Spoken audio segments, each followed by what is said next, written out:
welcome back to Weeby Kids again. My name's Danny, I'm one of the founders at Weeby Kids. I'm an outdoor educator and a storyteller.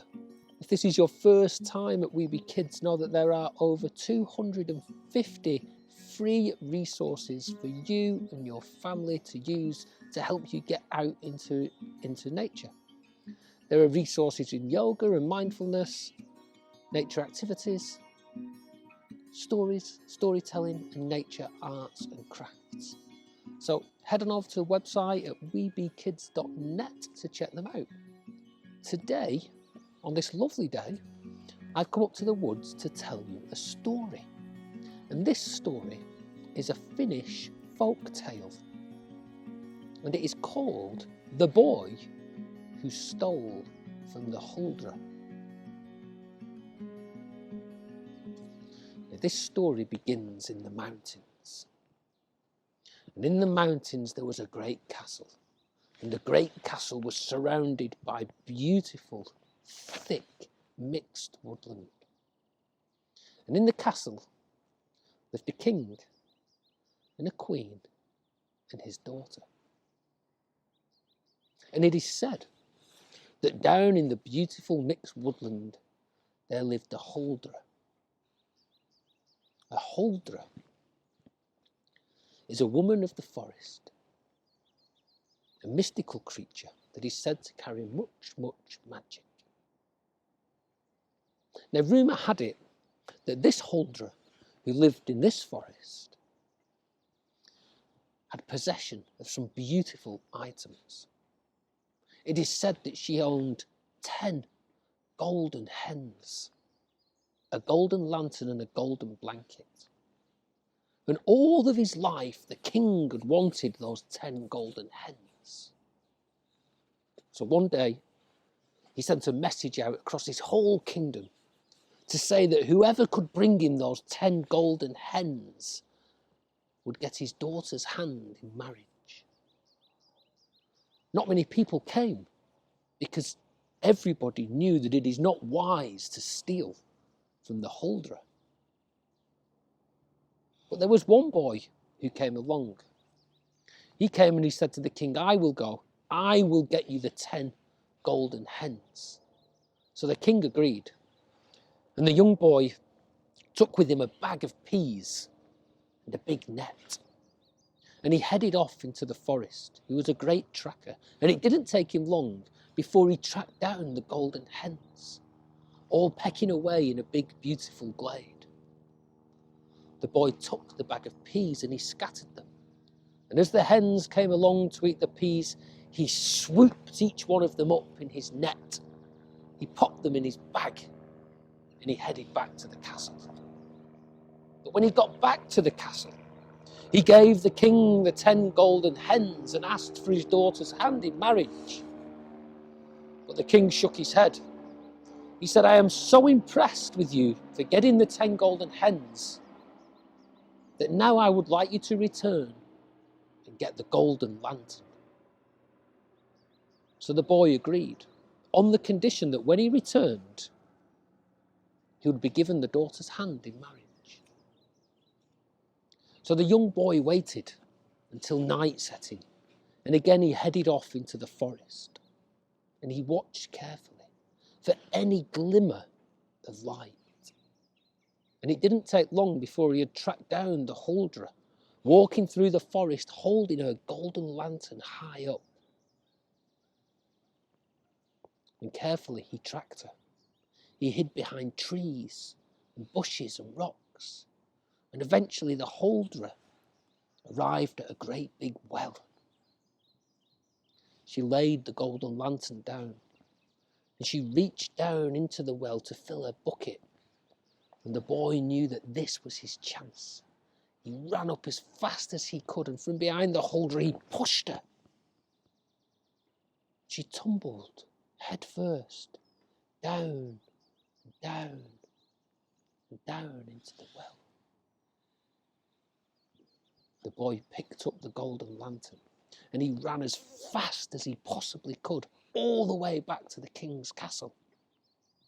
And when he got there, he gave the king the golden lantern.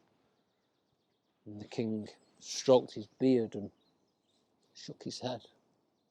He said, "You have impressed me so much that I want you to return and bring back the golden blanket. And only when you bring back the golden blanket will I give you my daughter's hand in marriage." So the boy turned and he headed back into the forest. And this time he knew all he had to do was find the Huldra's house. So he waited for a calm day and he climbed to the highest point of the forest. And he waited for the smoke to rise, for he knew that on a calm day the smoke would rise straight up from the chimney. As soon as he saw it, he wandered down. He saw the wooden cabin and he crept up. He peered through the window and there on the bed he saw the Huldra fast asleep with the golden blanket over her. He crept around the side of the house. Carefully he prized open the window. With both hands he reached in to get the blanket. But as soon as he pulled the blanket away, the chill from the cold wind ran up the back of the Huldra and she woke up. She turned and she grabbed the boy. She brought him in and she sat him down. She said, "I know who you are. You are the boy who threw me in the well. You are the boy who tried to kill me. So it is only fair now that I get the chance to be rid of you." And the boy was terrified. She said, "But it is only right that I will give you the chance to choose how you will die." And the boy thought, quick, we know that he's smart. He said, "If I am to die, I want to die from eating too much porridge." And the Huldra thought this was a very, very unusual request.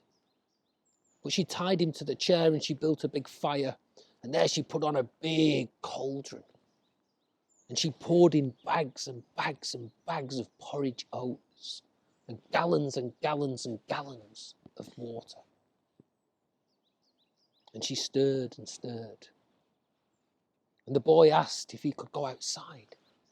And he went outside and he looked around. His mind was busy trying to come up with a plan. And then he found a big Hessian sack. He got the sack, he tied it around his neck, and he shoved it down inside of his coat. And when the porridge was ready, the Huldra brought him back inside, and she fed him bowl after bowl after bowl. And each time he took a spoon, instead of putting it in his mouth, he dropped it down his coat and into the Hessian bag. The Huldra saw what she thought was his tummy getting bigger and bigger and bigger. Surely soon he would have eaten so much porridge that he would perish. She waited until the boy began to groan. Oh, he said, "My tummy is so bad. Put me outside. Cover me in the blanket and let me die." So the Huldra took him outside. She took the golden blanket and she covered him and she waited, for she knew that he would perish. But while she was back inside, the young boy reached in. He untied the Hessian sack. He dropped it on the ground. He picked up the golden blanket and he headed off through the forest. It wasn't long before the Huldra went outside to check. And there on the ground she saw the great big bag of golden porridge. She knew immediately what had happened. She went back inside and she reached under her table, and there she pulled out a beautiful flute made of china. She put the flute to her lips and she began to play. And the magical music, went out of the cabin door, down the hillside and through the forest, until it landed in the ear of the young boy. And without even knowing, the boy turned. And to that beautiful music, he danced all the way back to the cabin of the Huldra. And nobody ever saw him again. So I hope you enjoyed that mysterious story. It is said that the Huldra would enchant people into the forest to marry them. So who knows what happened to that young boy? But what we do know for sure is that the king never got his golden blanket, and the king's daughter was never married to the young thief. So thanks for stopping by at Weeby Kids, and we'll see you again sometime soon. Bye.